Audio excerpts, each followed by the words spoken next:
Everybody, welcome back to Ox Talks. Thanks for watching the show. I appreciate you liking these videos, for me hitting the thumbs up button.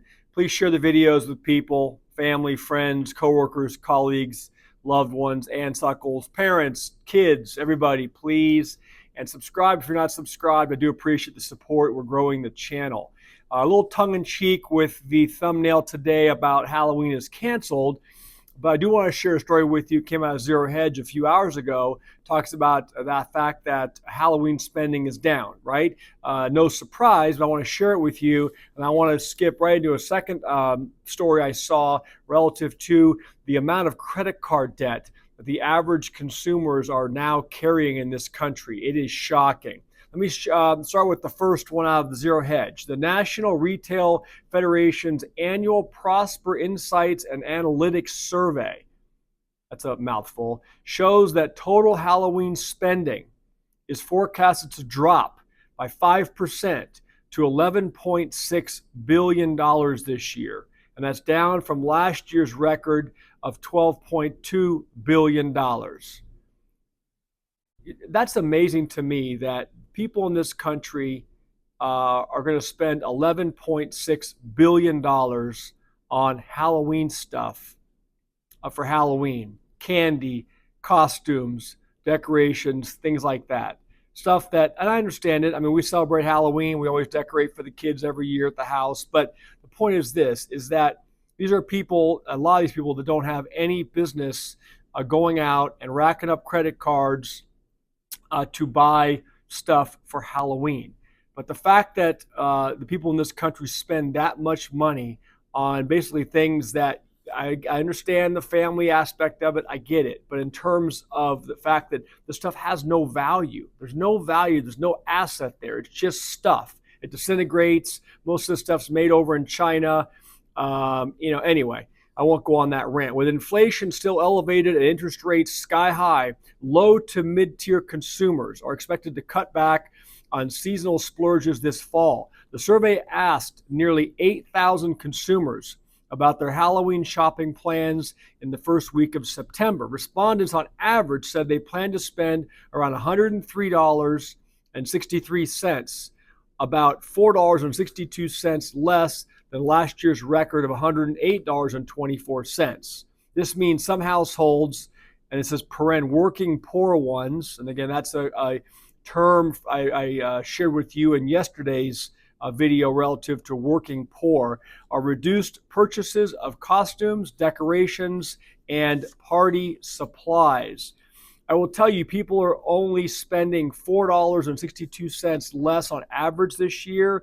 I would pretty much guarantee you that the cost of all those things you're buying went up a lot more than that slight drop in spending. All right. So although the spending is decreased by 5%, it's still costing more, folks, because all the stuff that you're buying is still suffering from inflation. Now, you'll be told by mainstream media that the Fed's got inflation under control, that it's real close to its 2% target. And I think that most of those watching this channel would disagree with that. Says additional color provided by NRF's survey. 72% of consumers plan to celebrate Halloween this year, consistent with last year's record of 73%.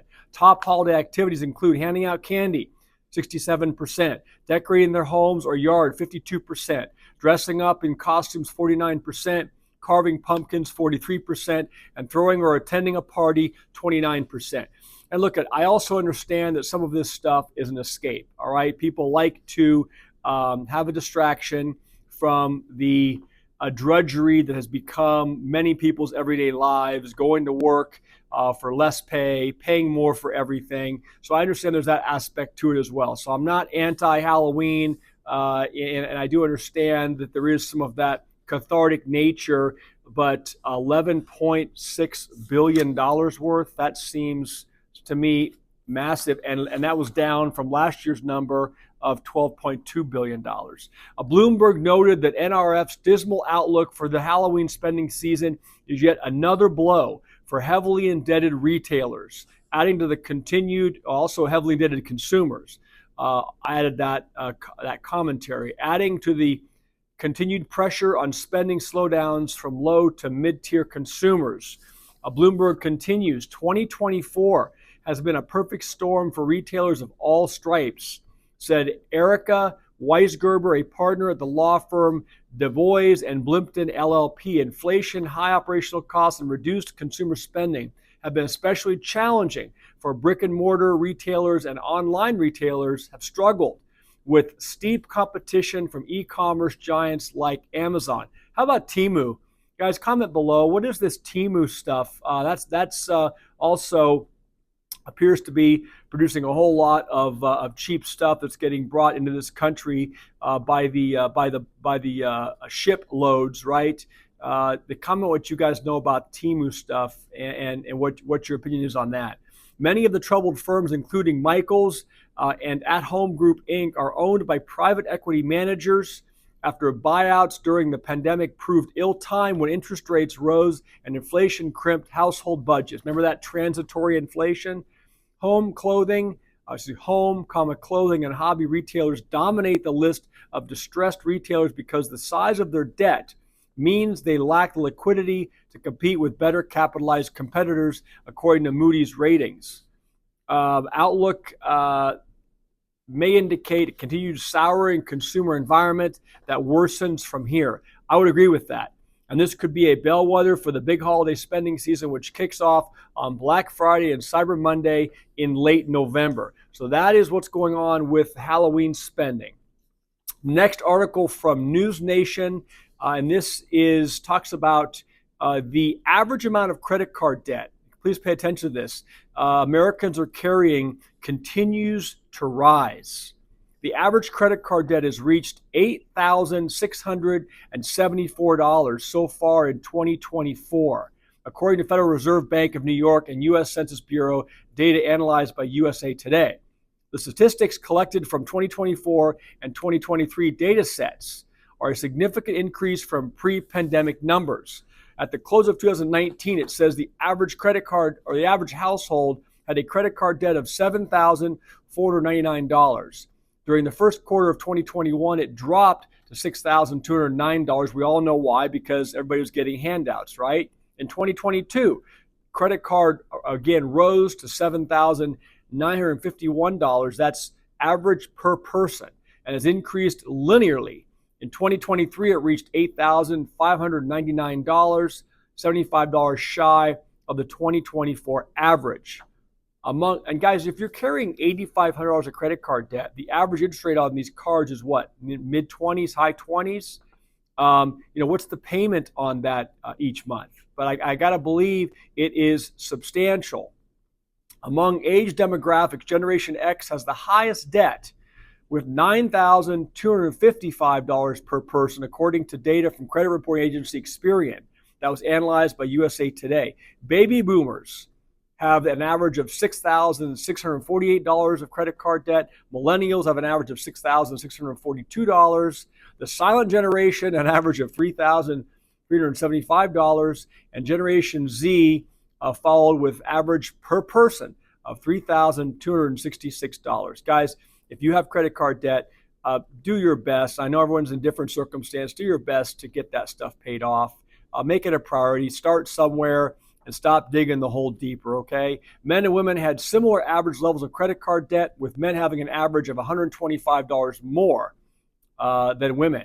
States with the highest average credit card debt were Alaska, which is surprising to me. Alaska average person or credit card debt is $7,863.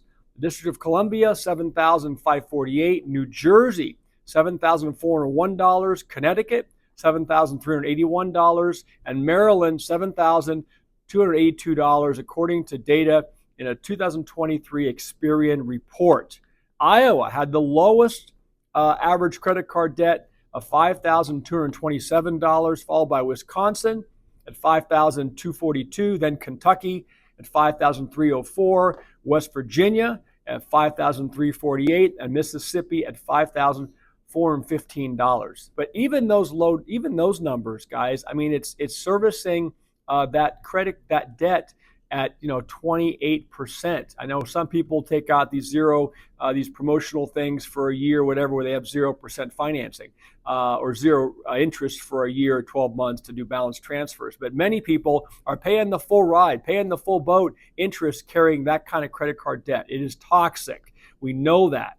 So again, I'll get off my rant right now today, but I thought those were a couple of interesting stories I wanted to share with you about just the status of the consumer in this country continues to weaken. Holiday spending is down. I wouldn't expect anything better for the Christmas holiday.